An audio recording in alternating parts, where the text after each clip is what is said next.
when my hands were empty,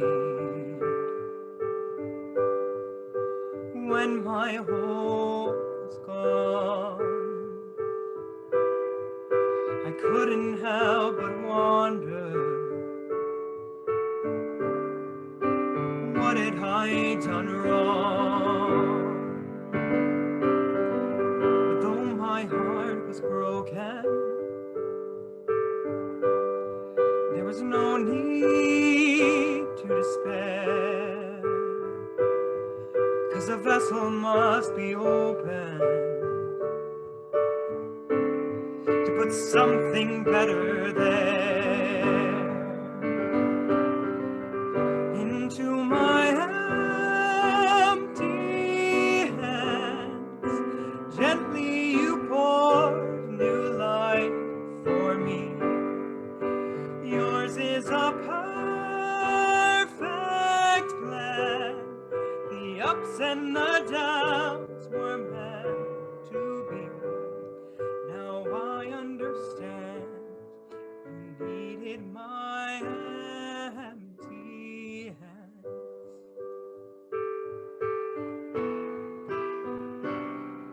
Forgive me when I doubt it. I admit sometimes I do, or consider giving up, 'cause I cannot see the truth. I know I'll never go without it. Your deep and abiding love into my empty hands, gently you poured new life for me. Yours is a perfect plan. The ups and the downs were meant to be, and I cannot help but cry to think of the gifts you've given me. Now I understand you needed my empty hands.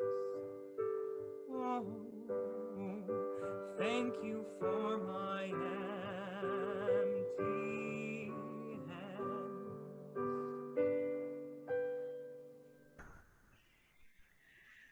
Good morning, Nick. Thank you so much. Thank you for, taking us to church. Good morning, everyone. I'm Reverend G. Happy to spend this time with all of you. I love it that you chose to join in. Nick, thank you for joining us as well. I love it that we figured out how we can be part from different locations, part of the same live stream. Technology is amazing and makes this pandemic just a little bit more bearable as we can still stay connected. And now we will light chalice. And I know that wherever you are in the world, they're doing the exact same thing. They're lighting the chalice, perhaps right about now, because this is the symbol of our faith. This is why we come together. This is why we care to even check in during a pandemic, even if only virtually, but we still come together because we remind each other that at the core of every single one of us is this relentless seeking for truth. Not so much for conclusions, but for truth. Conclusions creates a closed mind, an I know mind, and we'd much rather live in the I don't know mind. And heaven only knows how well it serves us right now in this time of I don't know, I just don't know. So will you please say these words with me if you can, and if not, just take them in as I say them. In the light of truth and the warmth of love, we gather to seek, to sustain, and to share. And now I invite you to close your eyes if it is yours to do. We are going to enter just a very short time, meditative time, to bring our presence to this here and now moment. And take a deep breath. And as you exhale, relax. And just allow your surrounding to fall away from you.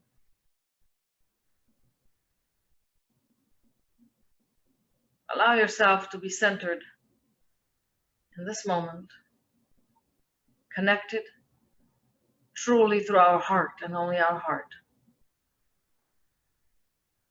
with the rest of the world. And allow for the reality of this moment to sink in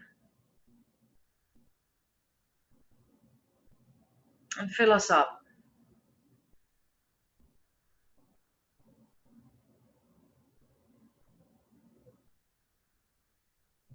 And as you're trying to quiet your mind, if you can, as you can, just notice. Notice without judgment, without expectations. Welcome all that is, as is. And just allow for your beingness to unfold.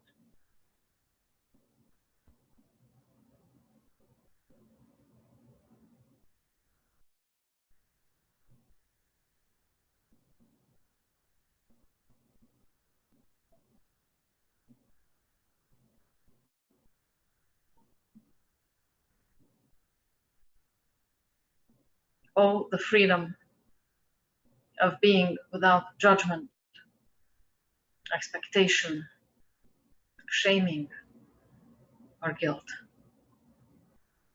This is good news, folks. For we can take ourselves there any minute, any time.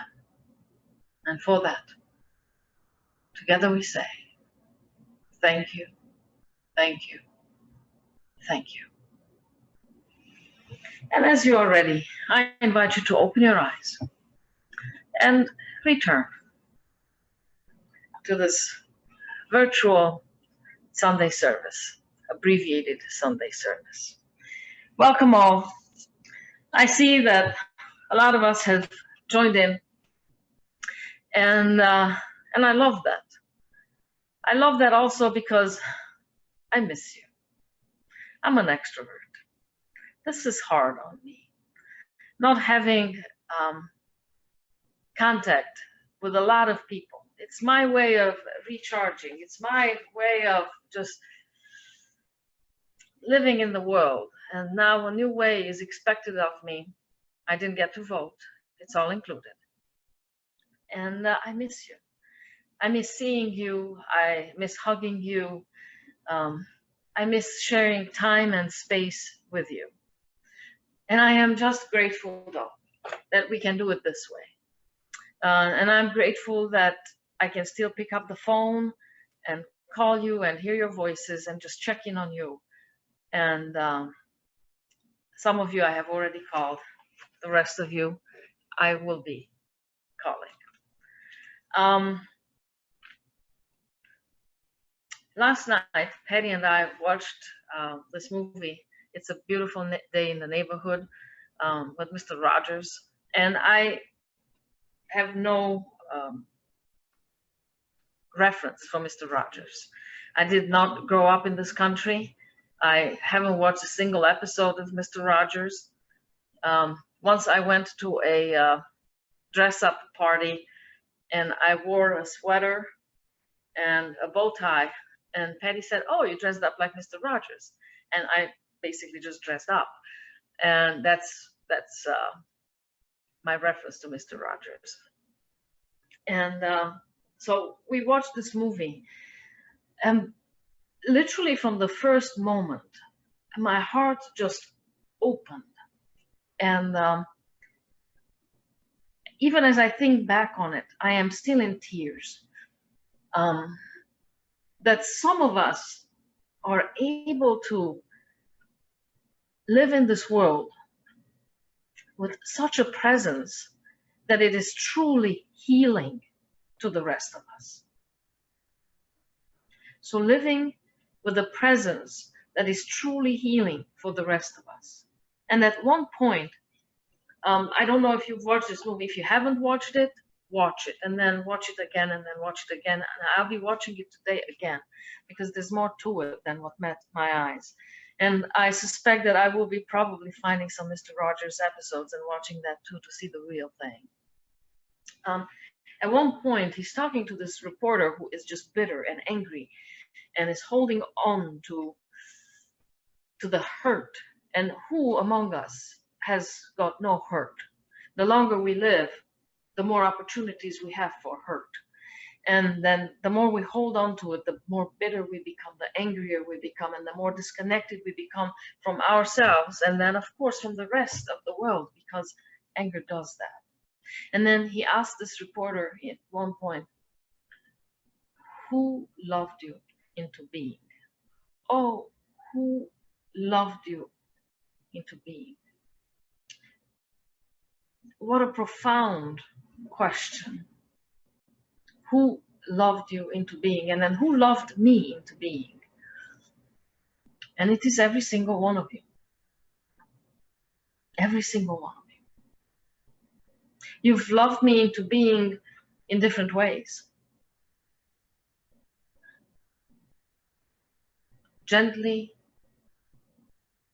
kindly, sometimes telling me truths I didn't want to hear. But you all loved me into being. So it matters how we show up in the world.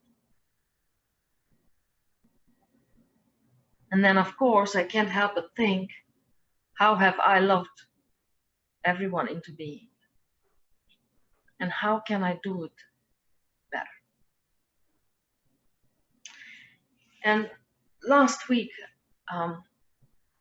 I started this 2-part series. It's all included.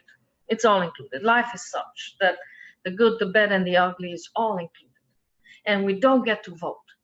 I mean, if I would get to choose, I would only choose that which is good, which is enriching to my soul, and that is not promised to me. Even a pandemic is included.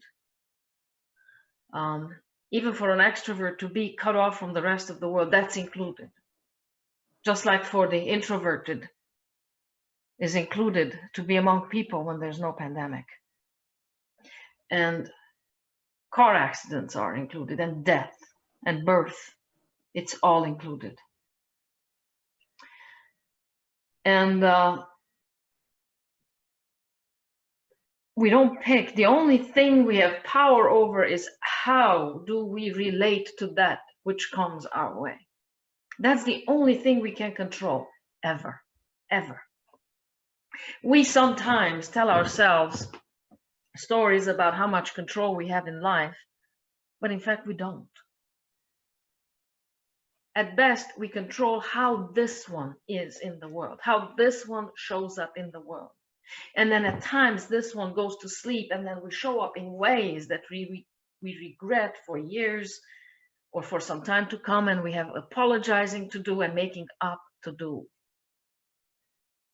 And I also said last week that this is a time when we're shut away from life. We're insulated and isolated. And I believe that this can be a wonderful opportunity for us to work on this one. To work on this one so we have another way to show up in the world when we're robbed. Wayne Dyer said once that when you squeeze an orange juice comes out of it. And that's not a miracle, that's what's inside. So under pressure, the orange releases orange juice. Under pressure, what do I release? Under pressure. What do you release under pressure?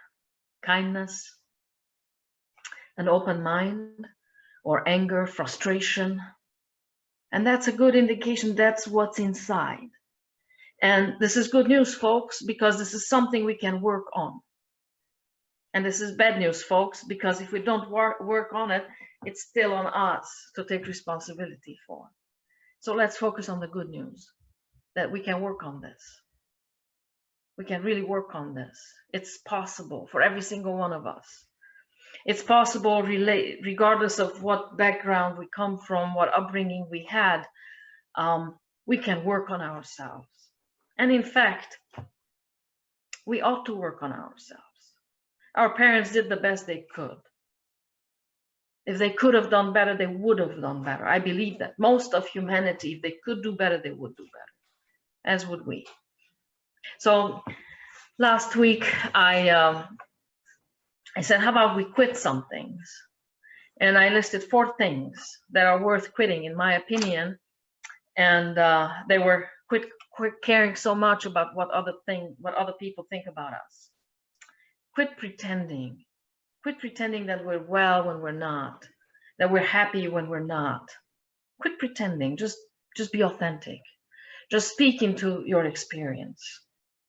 Quit denying that you have fear, that you have negative feelings. Quit denying that.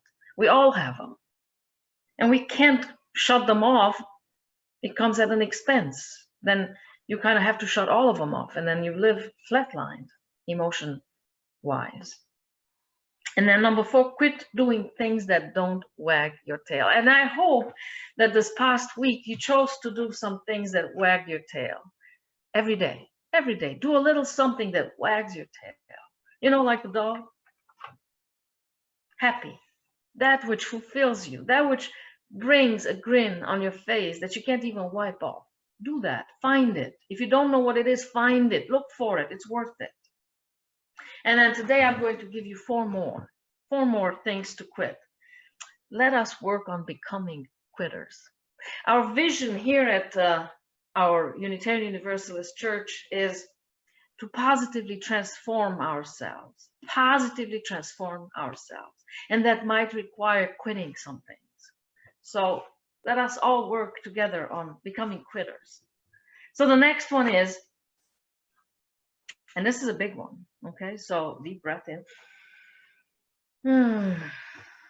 Quit blaming. What? It's your fault. How could I quit blaming? Quit blaming. And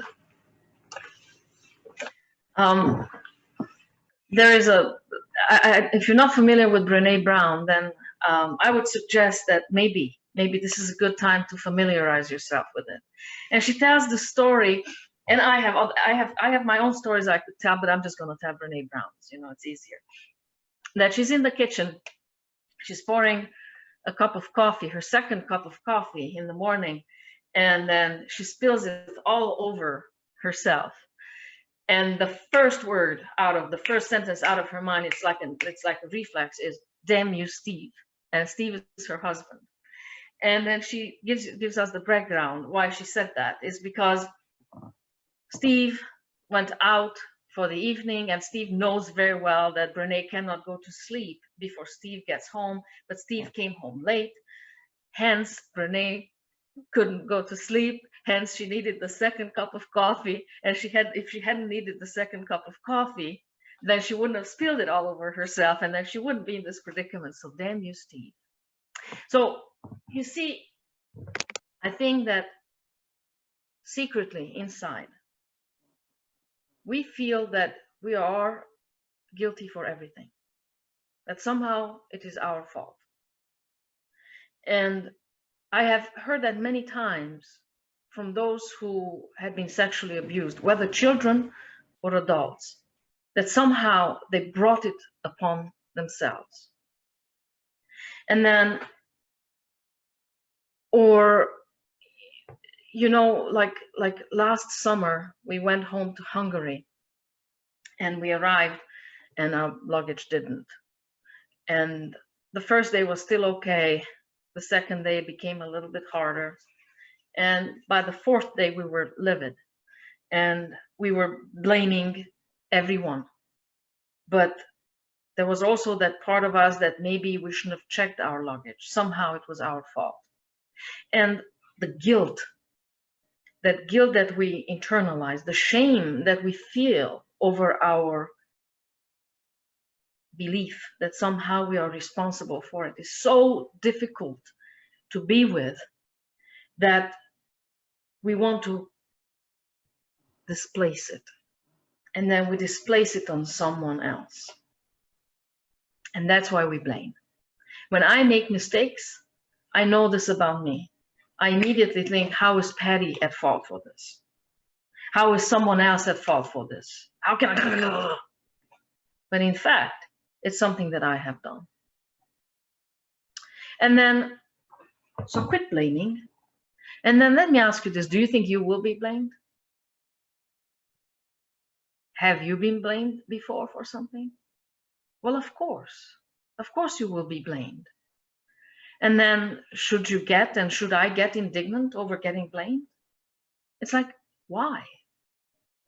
Blaming goes with the territory.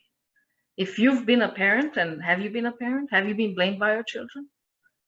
Are you a boss at your work? Have you been blamed? Or an employee? Have you been blamed by your boss? Yes, absolutely. So just expect it. It's like, it's part of life. It's all included. And then it's like, they blame you. Of course they blame me. What else would they do? And furthermore, if I would think the same way they are, I'd be blaming me too. You understand? It's all about thinking. So it's like, expect it. And then there's no need to get all worked up about it. And then find your response from a place of stillness, from a place of presence. And it's like, yeah, I'm not triggered by this. Like, I expect you to blame me. And now what are we going to do about it? Like, let's have some introspection here. How could we go about that? Quit blaming. It's a big one. It's a big one. So, big breath. We can do this.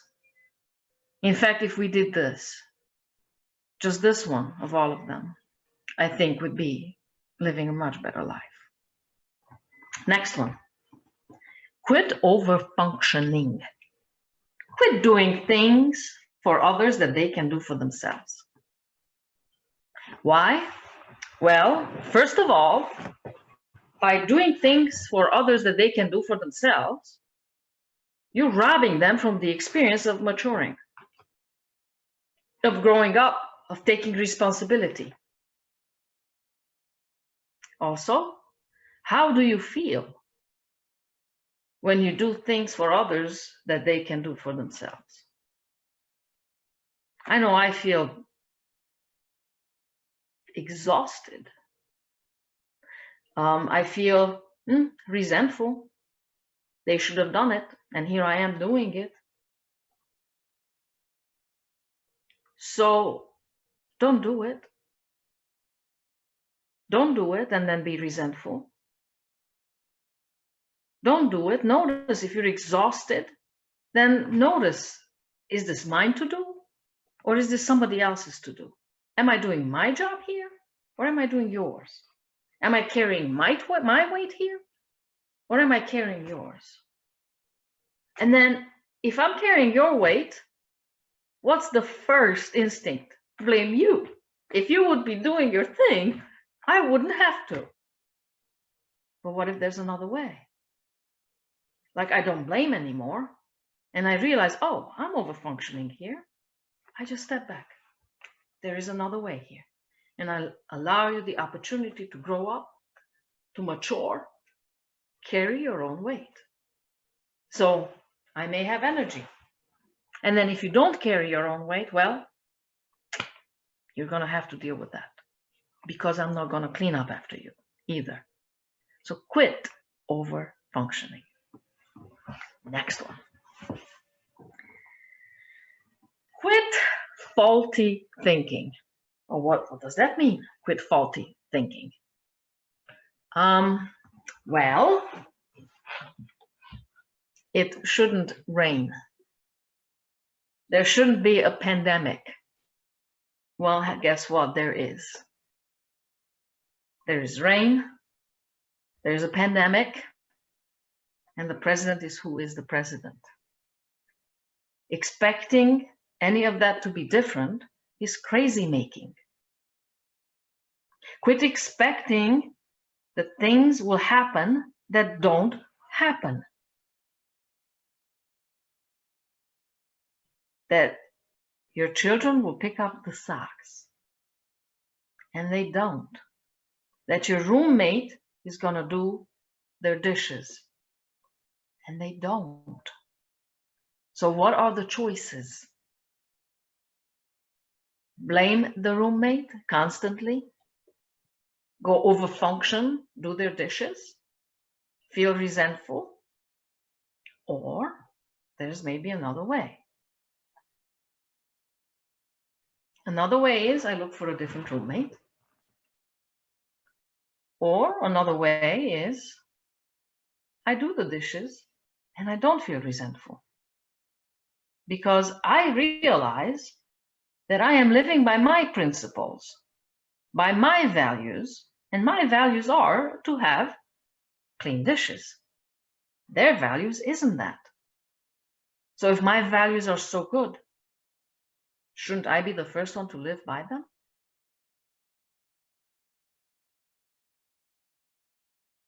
Pick up the socks after my children, because that's my value. I have noticed also that while my mom was after me a lot when I was a child, to pick up my socks, to pick up my room, as an adult, I do a much better job than I did as a child. And she picked up for me. So quit faulty thinking that people should live by our values, that only such things should happen to us that we approve of, such as sunshine, such as no pandemic, such as no hardship, such as keeping my job. It's all included. We didn't get to vote. We don't get to vote. Quit faulty thinking. And lastly, this is a big one. Quit living someone else's life. Quit living someone else's life. But how can we? I mean, my parents have a plan for me, have always had a plan for me. And did they want me to live out that plan? Only 100%. Did I have to buck that all the time? Again, 100%. So then I can go and blame them and resent them for wanting to have a plan for me. But there is another way. I understand how that happens. Because now I also have plans. When you come over to my house and I cooked something, I want you to try it. And then you say, I don't want to try it, but try it. It's so good. You're going to love it. And then maybe you will love it, but maybe you won't. Maybe it's like a shoe that doesn't fit you. And then if you do enough of trying that, which doesn't work for you, that is not yours, it doesn't give your soul any good feeling, any fulfillment. It's truly like a shoe that just you have no business wearing. It doesn't fit you. Then after a while, if you keep doing that, what does it cost you? What does it cost you? It's costing you living your own authentic life, finding your own path, finding your own way. You know, I know my parents would much rather have liked for me to be a physician than do what I do. But that wasn't my authentic path. And just notice, if you're parents, how much freedom are you allowing your children to explore who they are, see who they are, give them that space. And then notice what kind of people you allow into your life. Are they allowing you to be your true authentic self? Can you truly express who you are in their presence? Or do you have to pretend to be someone you're not? It's like you're wearing a shoe when you're with them that doesn't fit you. And then the price is to feel icky about yourself. The price is to feel abandoned. It's like I've abandoned my own self. And then imagine the shame and the guilt that creates, that then I cannot take. And then what do I have to do? Blame you for it. If you would only allow me to be myself. Have you experienced this in marriages, in relationships? Maybe you have. If you lived, if you've been in a relationship, and there comes the blame. Quit living someone else's life. Live a true life for yourself. And just expect the pressure from others to want you to be someone that you're not. And recognize it and say, oh, thank you. And that's not mine. I'm just not going to pick that up. That's not a shoe I'm going to wear. Quit blaming. Blaming is nothing but a discharge of anger. Quit blaming. Quit over-functioning. Don't do things for others that they can do for themselves. Let them do it. It's good for them. Quit faulty thinking. Expecting for people to be different than they are, for the weather to be different than they are, for the pandemic to be shorter than it is, for people to die or not die. And quit living someone else's life. Live your own true life. Well, for some of us, maybe we'll find this to be easy. Some of us, it might be hard. We can do every day a little bit of it. When we speak of transformation, it means we can't stay the way we are. Transformation doesn't happen without change. So change a little bit at a time. A little bit at a time.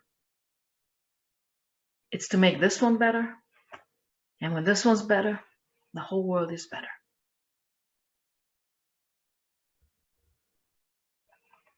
I wish you good luck. I know you have all the time in the world to work on this. I'm doing the same. There are things about me that I haven't squared away yet. And I suspect as long as I have a pulse, I will always find things about me that I haven't squared away yet. So I hope that instead of shaming myself for it, I'll have the sense about me to get to work, forgive myself, and begin again. And so we begin again. Nick, take it away. Bring it on. Everything new, everything different, everything true. I am ready for my next thing to do. Oh, I know it's gonna be everything new. I'm through crying, I'm through waiting, I'm through hoping against all hope. I'm through longing for something gone that'll never be mine. I think I finally learned to bring it on. Everything new, everything different, everything true. I am ready for my next thing to do. Oh, I know it's gonna be everything new. I'm through grieving, I'm through dreaming that the life I had is ever coming back. No more wishing on someone else's star that'll never be mine. I think it's time to bring it on. Everything new, everything different, everything true. I am ready for my next thing to do. Oh, I know it's gonna be everything new. And I've survived many times before, broken hearts and slamming doors. I'll be alright, yes I will once more, just as I did back then. I'm gonna rise again, so bring it on. Everything new, everything different, everything true. I am ready for my next thing to do. Oh, I know it's gonna be everything new, so bring it